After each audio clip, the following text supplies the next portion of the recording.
ময়মনসিংহে যেতে চাই, বিষয় একই, কলম বিরতি চলছে। আমাদের সঙ্গে এনবিআর সহ কাস্টমস, ভ্যাট এবং শুল্ক কার্যালয় থেকে যুক্ত হচ্ছেন প্রতিনিধি আসাদুজ্জামান সুমন। সুমন, আমরা জানি যে সারা দেশেই আসলে কলম বিরতি পালন করা হচ্ছে, ময়মনসিংহে কি অবস্থা সেটা একটু আমাদের জানাবেন আসাদুজ্জামান সুমন। আরফিন, ধন্যবাদ আপনাকে। আসলে সারা দেশে যে কর্মবিরতি চলছে সেটি কিন্তু সেটির ন্যায় কিন্তু ময়মনসিংহ যে বিভাগীয় কর কার্যালয় সেখানে সেটি সহ এবং অন্যান্য যে প্রতিষ্ঠানগুলো রয়েছে সেই ভ্যাট ট্যাক্স সেগুলো কিন্তু এই কলম বিরতির আওতায় রয়েছে।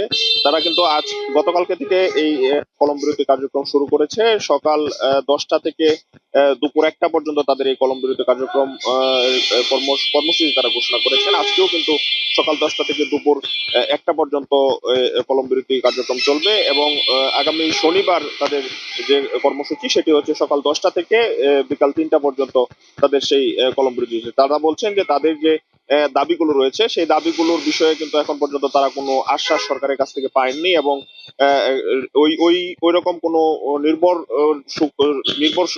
যোগ্য সূত্রের মাধ্যমে কিন্তু তারা কোনো রকম আশ্বাস পাচ্ছে না, যার ফলে তারা এই কঠোর আন্দোলন করছেন এবং তারা বলছেন যে যদি এই 3 দিন কর্মবিরতির পর যদি তাদের দাবি দাবা মেনে না নেওয়া হয় তাহলে কিন্তু তারা পরবর্তীতে আরো কঠোর কর্মসূচিতে যাবে। তবে আরেকটি বিষয় জানিয়ে রেখে আরফিন, যে এই যে তাদের যে এই কলম বিরতি, এই কলম বিরতির মাঝে কিন্তু আন্তর্জাতিক যাত্রী সেবা এবং বাজেট এবং রপ্তানির যে বিষয়গুলো রয়েছে সেগুলো কিন্তু তাদের কলম বিরতির আওতার বাইরে রয়েছে।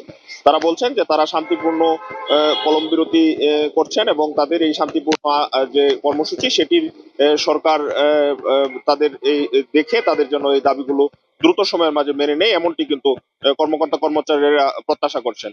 তো ময়মনসিংহ কর কার্যালয় থেকে এই ছিল আরিফিন আমার কাছে তাদের কর্মবিরতির বিষয়ে সর্বশেষ। আরিফিন।